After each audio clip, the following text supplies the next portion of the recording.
श्री स्वामी समर्थ। आज आहे 20 तारीख आणि आजपासून 20 ते 26 या दरम्यान स्वामी पुण्यतिथीनिमित्त सप्ताह आहे, ज्या निमित्ताने मी घरामध्ये गुरुचरित्र पारायण हे करणार आहे। तर आज पहिला दिवस गुरुचरित्र पारायणाचा आणि घरामधली सगळी स्वच्छता वगैरे करून घेतली। आज सकाळी मी लवकर पहाटे उठले होते, कारण की सगळे उठायच्या अगोदर मला पूर्ण करायचं होतं 1 ते 9 अध्याय। तर घराचं सगळं स्वच्छता वगैरे करून घेतली, छोटीशी दारामध्ये रांगोळी काढली आणि आता 4:30 वाजलेले आहेत आणि पहाटेचीच वेळ आहे। आता मी सगळं काही आवरून घेते आणि आवरून झाल्यानंतर देवपूजा वगैरे करून मग मांडणी करणार आहे। मांडणी फक्त साधीच करणार आहे मी, फार काही नाही, फक्त एक पाट ठेवलेला आहे आणि त्याच्यावरती जे आपलं मांडणी असते ते ठेवलेली आहे। त्यासोबतच किचनची पण सगळी काही स्वच्छता करून घेतली, किचन ओटा वगैरे। आणि त्यानंतर जसं की मी तुम्हाला सांगितलं आहे की गुरुचरित्र पारायण करतानाचे जे नियम आहेत त्याच्यामध्ये म्हणजे आपल्या घरामधली सगळी स्वच्छता असली पाहिजे, शुद्धता असली पाहिजे।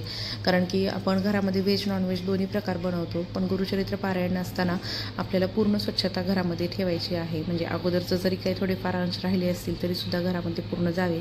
त्यासोबतच गोमूत्राचा छिडकाव देखील घरामध्ये प्रत्येक वेळी करायचा आहे, सकाळ संध्याकाळ। आता मी देवपूजा वगैरे करून घेतली आणि छान तयार झाले होते आणि पिवळ्या कलरची साडी मी नेसली होती आणि त्यानंतर कॉफी वगैरे घेतली, देवपूजा करून घेतली आणि मग मांडणी केली। देवपूजेचं जे पाणी आहे ते मी झाडांनाच घालते, फुलांचे जे झाडं वगैरे आहेत त्यांना। आणि हे झाल्याच्या नंतर मग देवांची जी पूजा झाली होती त्यानंतर मांडणी करून घेतली। आता मी तुम्हाला मांडणी दाखवते माझी।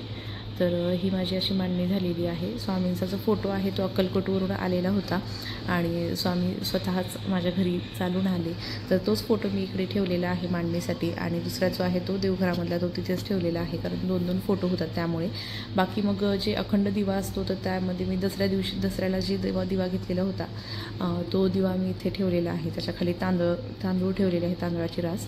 त्यासोबतच मंगल कलशाची स्थापना केली, स्वामींची मूर्ती ठेवलेली आहे आणि त्यानंतर फोटो आणि त्यासोबतच नैवेद्य म्हणून दूध साखर, कारण की त्याला आपण पूर्ण अन्न म्हणतो। आणि त्यानंतर मी गुरुचरित्र वाचनाला सुरुवात केली। 1 ते 9 अध्याय वाचायचे होते।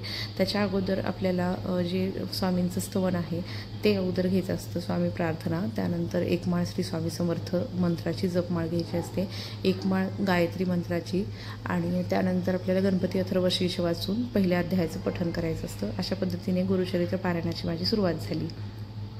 तर असेच पूर्ण सगळे माझे 7ही दिवस म्हणजे सप्ताह निर्विघ्नपणे पार पडो अशी मी स्वामींच्या चरणी प्रार्थना करते।